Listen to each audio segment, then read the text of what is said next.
But this is one thing that I do. I love to go to the theater and see the new talent that's coming along, what's happening. All I can say is I was jumping up and down like somebody in church. I was so pleased. Somehow this performer, this monologuist that I had seen, satisfied something so deep in me that I love to see in a performer, and particularly in the human spirit.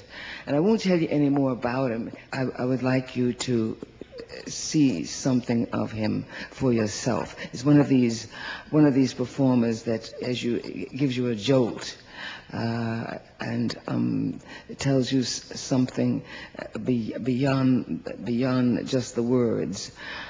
So without further ado, I would like you to witness a little of Mr. Daniel Beatty from his play Emergency.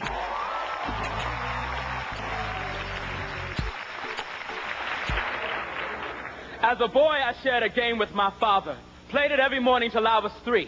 He would knock on my door, and I'd pretend to be asleep till he got right next to the bed. Then I would get up and jump into his arms.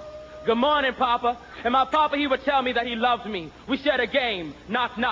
Until that day when the knock never came, and my mama takes me on a ride past cornfields on this never-ending highway till we reach a place of high rusty gates. A confused little boy, I enter the building carried in my mama's arms. Knock. We reach a room of windows and brown faces. Behind one of the windows sits my father. I jump out of my mama's arms and run joyously towards my papa's, only to be confronted by this window. I knock, trying to break through the glass, trying to get to my father. I knock because my mama pulls me away before my papa even says a word.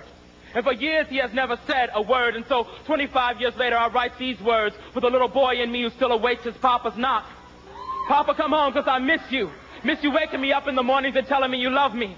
Papa, come home, because I decided a while back I want to be just like you, but I'm forgetting who you are.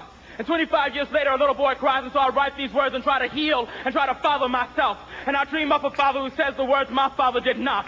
Dear son, I'm sorry I never came home. For every lesson I failed to teach, hear these words.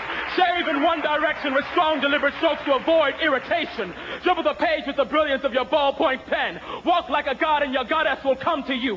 No longer will I be there to knock on your doors. You must learn to knock for yourself. Knock down doors of racism and poverty that I could not. Knock on doors of opportunity for the lost brilliance of the black men who crowd these cells. Knock with diligence for the sake of your children. Knock for me, and for as long as you are free, these prison gates cannot contain my spirit. The best of me still lives in you. Knock with the knowledge that you are my son, but you are not my choices.